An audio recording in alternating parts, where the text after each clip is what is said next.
आता गेले 30, 35, 40 वर्ष जे शिवसेनेमध्ये राहून कट्टर आहेत, जुने जाणची लोक आहेत शिवसेनेचे, मध्ये भास्कर पाटील असतील त्यावेळेचे, दशरथ पालंडे असतील त्यावेळेचे,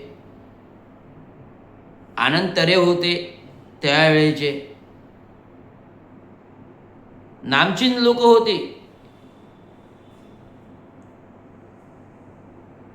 सामंत, विलास सामंत, अशोक वैती, नामचीन लोक शिवसेनेमध्ये होते. परंतु या नामचीन लोकांना कोणालाही वरती यायला चान्स मिळाला नाही. अशोक वैती पण महापौर झाले, पण ते पण नाराज होते, त्यांनी तात्काळ महापौरपदही सोडलं. परंतु गेल्या 10 वर्षामध्ये जी व्यक्ती वरती येते अचानक, एकनाथराव शिंदे त्यांना पिकअप देतात. मी एकनाथराव शिंदेला सांगतो, या नरेश मस्केने एकेकाळी आपल्याला घाणघाण शिव्या दिलेल्या आहेत. नरेश मस्केने एकेकाळी घाणघाण शिव्या, आणि रवींद्र शिंदेला निलंबित करायला लावणारा माणूस तुम्हाला सांगून हा नरेश मस्केचा आहे. त्यामुळे मी नरेश मस्केला वारंवार बोलत असतो. टक्केवारी काढतो, ठेकेदारी काढतो, खासदार असून ठाणे महानगरपालिकेत टक्केवारीचे कामं करतो. हे खरं आहे ना? खरं बोलायला काय आहे? आता तिथे गडकरीच्या आरक्षण ठिकाणी भेट झाली, खाली मी बाईट दिली आणि मला बोलतो, अरे तू माझ्याबद्दल का बोलतो? अरे तू माझ्याबद्दल का बोलतो? तू कोण? तू काय मला खायला देतो का रे नरेश? ओ नरेश, तुझ्यापेक्षा मोठा आहे मी. वय वर्ष 60, महापालिका निवृत्त झालो 58 वर्षी, 2 वर्षाला, आता वय वर्ष 60. ए नरेश, सांगतो नरेश, तुला खासदार का बोलू? तू काय मला खाऊन मोठं केलंस? आणि तू बोलतो, हो तू मला का बोलतो असं? आमचं काय रे, आम्हाला शिव्या देतो, असं करतो. मग मी विचारलं, तुम्ही मला सस्पेंड का करायला लावलं? काय कारण होतं? माझ्यावर काय बितली आहे ते मीच जाणतो, आणि तुम्ही मला विचारणार आहे कोण?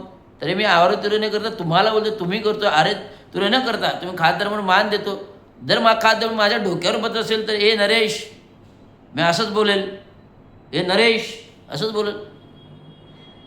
खासदारकीचा मान ज्यालाच द्यावा जो पूर्ण स्वच्छ निष्कलंक असावा. हा खासदार स्वच्छ आणि निष्कलंक नाही तर आतून कपटी धूर्त लोकांवर कारवाई लावतो. किती लोकांवर कारवाई करायला लावले? रवींद्र शिंदेवर लावले, सुधीर गायकवाडवर लावले. ज्या अधिकाऱ्यांकडून कामं करायची त्यांना सस्पेंड करायला लावायचं. वा रे वा तुमची रणनीती. आता बघतो ना, मी तर सेवानिवृत्त झालेलो आहे. माझी संघटना आहे महाराष्ट्र म्युनिसिपल कर्मचारी युनियन.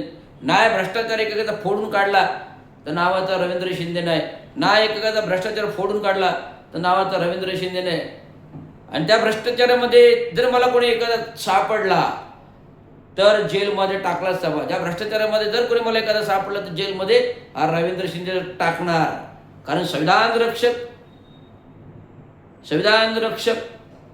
कायदा रक्षक, आरक्षण रक्षक, ब्लू पांथर, महाराष्ट्राचा सिंह, भारताचा रक्षक आणि भारताचं अग्निअस्त्र. या अग्निअस्त्राच्या कायद्याच्या कचाडीत जर तुम्ही आलात तर जाऊन भस्म व्हाल. संविधान जिंदा है, जिंदा रहेगा, जिंदा ही रहेगा. जब तक सूरज चांद रहेगा, बाबा साहब अम्बेडकर तुम्हारा नाम रहेगा. जब तक सूरज चांद रहेगा, संविधान जिंदा रहेगा. धन्यवाद. जय महाराष्ट्र.